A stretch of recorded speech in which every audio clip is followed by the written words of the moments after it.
Enggak, Kak Fitri mah dari dulu juga dukung aku ya. Kak Fitri tuh dari dulu ketika aku ada masalah masih adiknya kakak. Ya, aku kalau ada kakak nggak berani ngomong jengger aku. Itu saya serahkan lagi ke penilaian masyarakat ya, karena kan sekarang semua sudah tahu nih, sudah pinter, sepenting apa, semua tentunya semua masalah penting ya, cuman urgensinya apa gitu. DP sama Nikmik mah 11-12, kalau menurut gua udah 11-12, dua-duanya sok kaya. Gini deh, kalau misalkan emang DP sama Nikmik kaya, buktiin aja. Kan mereka kan kalau ribut kan dia rumahnya di sini, dia rumahnya di sini. Mereka berdua kan sok kaya.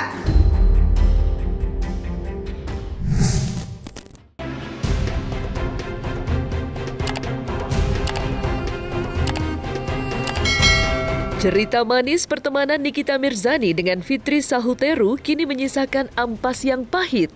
Kedua sahabat karib itu dikabarkan sudah pecah kongsi. Walau tidak muncul dalam konflik panas sebagaimana perseteruan Nikita Mirzani dengan orang-orang di sekitarnya, namun aroma perpecahan antara dirinya dengan Fitri menebar tajam di kalangan selebriti. Kisah pecah kongsi Niki dan Fitri pun secara tersirat diungkap oleh Dewi Persik dalam sebuah pembicaraan video call dengan Fitri. Fitri yang selalu berdiri di belakang Nikmir tiba-tiba terkesan mendukung Dewi Persik saat pedangdut sensasional itu bertikai dengan Niki. Enggak, Kak Fitri mah dari dulu juga dukung aku ya. Kak Fitri tuh dari dulu ketika aku ada masalah masih adiknya kakak. Ya, aku kalau ada kakak nggak berani ngomong jengger aku. Sama adiknya kakak itu aku selalu dinasihatin. Kakak selalu bilang, kakak selalu bilang sama aku gini, ngapain aku nggak mau kamu berantem ya, please kalian berantem, aku nggak mau, aku orang paling sedih kalau kalian berantem. Kakak pernah bilang gitu sama aku. Iya, aku selalu bilang jangan berantem, Iya, jangan saut-sautan. Aku kalau ngomong di depannya, iya, sampein ya netizennya. dan itu benar seperti itu faktanya.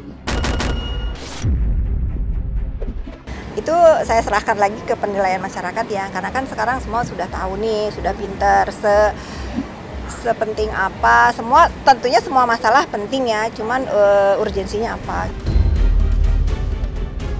Ya kita positif aja lah. Kalau Nikita ya seperti yang kalian tahu lah, semua tahu Niki itu orangnya tenang banget kan, santai banget, dan seperti selalu saya bilang, Niki itu orang yang sanggup menerima resiko dari apapun yang dia lakukan. Gitu. Kalau dia ngerasa tidak bersalah ya dia akan bersuara. Publik pun menangkap bahwa yang terungkap dari pembicaraan DP dengan Fitri Sahuteru bukan semata soal dukung-mendukung. Lebih dari itu, percikan selisih paham antara Niki dan Fitri terungkap juga di sini. Hal ini konten saja mencuatkan pertanyaan, ada apa sebenarnya antara Nikita Mirzani dengan Fitri Sahuteru? Tidak secara gamblang, Niki menjawab big question ini lewat utasan story di akun sosial pribadinya. Diduga menyindir Fitri Sahuteru, Niki mengungkapkan pernyataan bijak berikut ini. Sementara itu, Fitri pun diduga menyindir Niki saat menjadi bintang tamu dalam podcast Ola Ramlan. Fitri hanya tertawa ketika Ola Ramlan menanyakan soal salah satu adik Fitri yang diduga ditujukan kepada Nikita Mirzani. Pergaulan, lingkungan itu bisa membuat orang itu jadi rusak. Bisa membuat itu orang jadi benar. Yes. Ya kan? Ibu Fitri ini kayaknya banyak banget teman artis. Ya, teman artis pertama siapa sih selain aku? Yang pertama tapi tidak bermasalah. Temen yang memang teman artis aja gitu, teman artis yang banyak ya. Pertama kali kalian kenal siapa? Aku tuh takut salah nyebut, nanti pada sensi lagi ya. Belakangan, Nikita Mirzani memang terlihat menggeser zona pergaulan yang selama ini dijalaninya. Ia misalnya terlihat menghadiri acara ulang tahun Luna Maya yang diduga menjadi circle baru Luna Maya.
Rumor pecah kongsi Niki dan Fitri tentu bikin banyak orang bingung dan bertanya-tanya.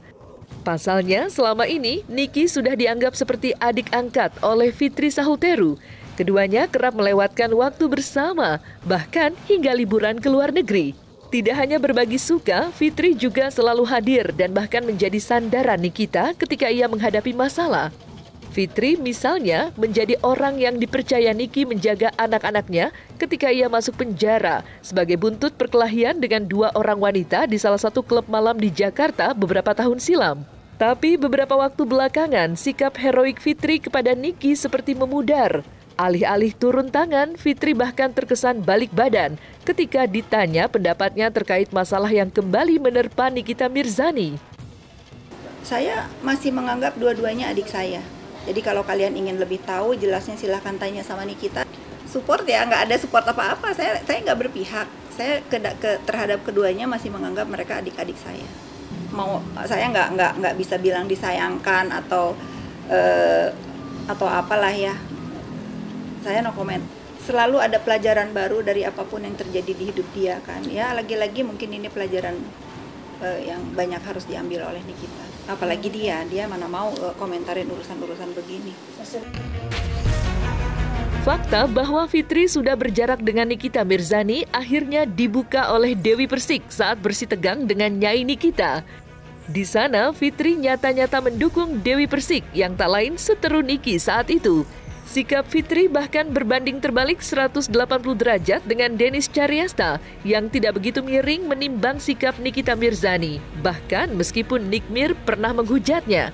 DP sama Nikmir mah 11-12, kalau menurut gua udah 11-12, dua-duanya sok kaya. Gini deh, kalau misalkan emang DP sama Nikmir kaya, buktiin aja. Kan mereka kan kalau ribut kan dia rumahnya di sini, dia rumahnya di sini. Mereka berdua kan sok kaya. Ya 11-12 ya, dulu gua juga berantem sama mereka ya. Gua berantem sama mereka, ini beneran pengalaman pribadi ya. Gua berantem sama mereka, gua berantem sama DP. Gua juga tiba-tiba sebenarnya bukan berantem, yang dia nimbrung urusan gua. Dia nimbrung, si DP itu nimbrung urusan gua mau iya, dia juga ngatain gua sama. Gua dulu ribut sama si dulu bukan ribut sih, gua kan urusan gua sendiri ya. Terus si Nikmir nimbrung juga ngatain gua juga apa lontong apa gitu. Sama kan intinya. Ya makanya 11-12 sama mereka. Jadi cerita awal mereka berantem tuh memang karena katanya mereka berdua bilang berantemin gue. Sekarang aja ngaku-ngaku kayak mereka ya. Jadi dulu ceritanya awal mereka berantem itu dulu pas gue lagi ribut sama Uya, itu zaman si Uya zaman tahun berapa tuh ya, tahun lalu ya yang gue ribut sama Uya itu. Pas gue lagi rame, si DP itu totalitas tuh nimbrung urusan gue sama Uya. Dia ikut-ikutan ngata-ngatain gue, belain Uya apa segala macam sampai ke rumah gue. Yang dia bilang gue gak berani keluar. Sebenarnya gue bukan gak berani keluar, gue waktu itu lagi podcast sama si Om Ded gitu. Nah terus gitu kan dia ikut nimbrungnya parah banget. Nah terus gitu ya pokoknya parah banget karena berantemnya gue kan sama Uya. Gue kenal sama si DP itu nggak sama sekali gak kenal gitu loh kan. Tapi dia nimbrung ngata-ngatain gue apa segala macam lah. Akhirnya si Nikmir itu dipanggil di acara masalah yang dipanggil acara terus salah satu stasiun TV. Nah di situ dia si Nikmir itu bilang katanya gue demen sama Denis keren gitu kan. Nah si katanya ngamuk gitu. Sejak itu dikata-katain lah si Nikmir. Tapi Nikmir nggak pernah balas, cuma lama-lama dia kan ngata-katanya parah ya. Ya udah. Nah kayak ribut lah mereka tuh, udah ribut ya berarti kan berantemin gue dong. Berarti dia sama Nikmir ribut berantemin gue. Nah terus udah gitu ya udah dong, gue pikir si Nikmir baik nih kan, satu-satunya yang muji gue loh waktu itu dia, ya kan, satu-satunya orang yang muji gue yang pas gue ribut sama DP mau Uya, dia doang muji gue katanya jadi sekalian berani. Abis itu nggak lama kemudian beberapa bulan kemudian gue dikatain sama Nikmir. Gue juga sebenarnya sama Nikmir kan nggak pernah ada masalah, baik-baik aja. Jalannya menurut gue dia orangnya ya oke-oke aja lah. Sampai suatu hari gue ada masalah yang kemarin bulan Desember ya, gue ada masalah yang gue ribut sama siapa yang gue ribut itu loh, yang gue ngoceh-ngoceh yang gue ngaku mantan orang ketiga apa segala macam itu. Nah dia kan nimbrung tiba-tiba ngatain gue lontong apa segala macam. Ya udah, gue katain balik lah. Masa gue seneng-seneng aja nggak dari situ. Kontras antara sikap Dennis dengan Fitri Sahuteru semakin jelas ketika Dennis bicara perihal hal ihwal keributan antara pedangdut dan artis sensasional tersebut. Bagi Dennis, Nikita sebenarnya merupakan sosok yang baik. Sebaliknya, Dennis menyayangkan sikap dan pernyataan Dewi Persik terhadap Nick Mir yang menurut Dennis tidak pantas keluar dari mulut seorang publik figur. Kalau 200 juta sebulan juga kasihan amat gitu kan, kecil ya. Kecil kali ya, kalau misalkan konglomerat pengusaha gitu orang kaya 200 juta sebulan mah kecil. Tuh, kalau gaji pilot yang sebenarnya gue nggak tahu berapa. Ya tapi apapun itu ya, kalau misalkan emang tante DP udah punya pacar ya kita ucapkan selamat gitu ya, selamat, semoga langgeng gitu. Baru gue mau bilang kita kan gue kan dibilang 11, 12, 13 sama netizen sama bertiga, padahal kesamaan kita cuma satu kan, sama-sama gak punya laki. Ternyata tante Depi udah punya pacar apa suami? Oh pacar. Oke, bagus ya kamu kan cakap.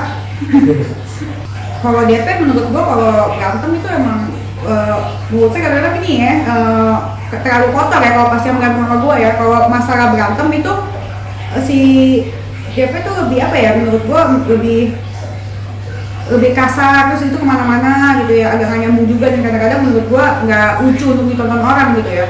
Kayak contohnya kan dia ribut sama si Nick Mir, ya ribut sama Nick Mir kan, dia ya katainnya Nick Mir aja, masa katain anaknya. Lagian juga yang gue pikir ya, walaupun gue enak sama Nick Mir, tapi kan biar gimana pun aku masih lihat ya, itu anaknya dia bisa gede karena siapa, kata si Nick Mir juga. Iyalah, pernah waktu berantem dia bilang katanya kalau misalkan ketemu gue depan kantor polisi, dia pindah ke rumah gue, kesini. Iya, kesini sama Ucita Luna waktu itu. Waktu dia nyinggung urusan gue mau ya, dia ke depan rumah. Gue lagi podcast di Dedi. Dia kesini bawa perdamaian ya? Enggak, dia mau ngajakin gue ribut ceritanya. Tapi dia pikir lucu kali, dia pikir gue takut kali. Enggak lah, kalau takut sama mereka mah enggak sama sekali. Cuman gue lucu aja. Di dalam satu masalah ini, semua menguploadnya ke media sosial. Ya itu yang salah. Apapun alasannya itu salah. Karena sesuatu yang privacy harusnya memang dibereskan dalam lingkungan keluarga kecil. Kalau diupload ke media sosial itu pasti salah. Kenapa? Karena pada waktu sudah dibaca orang punya persepsi dan berpendapat. Pendapat itu bisa pro dan kontra. Dan itu akan berdampak pada keduanya. Bukan hanya salah satu yang hanya memposting, tapi juga pada yang orang yang dituju terhadap postingan itu. Dan itu pasti akan berdampak, dan itu yang akan menambah hubungan tambah ruwet, tambah gak jelas. Masalah utamanya akan tertutup dengan rasa sakit hati, dipermalukan, ngerasa harga diri diinjak-injak dan sebagainya. Makanya kalau menurut saya, kalau kita nalar sebagai orang yang sudah dewasa, terlepas dari konten ya, itu harus kemudian membereskan itu secara wajar seperti orang pada umumnya. Satu hal yang mesti dilihat, kita gak bisa merubah orang lain. Yang bisa kita rubah diri kita sendiri. Satu step yang harus dilakukan adalah introspeksi. Introspeksi dan dapat umpan balik itu harusnya membantu kita menjadi manusia yang lebih baik dan manusia yang tidak jatuh di lubang yang sama.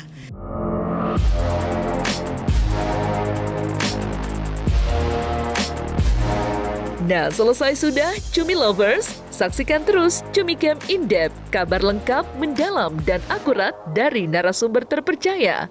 Dan jangan lupa untuk like, subscribe, dan juga share channel YouTube Cumi Cumi.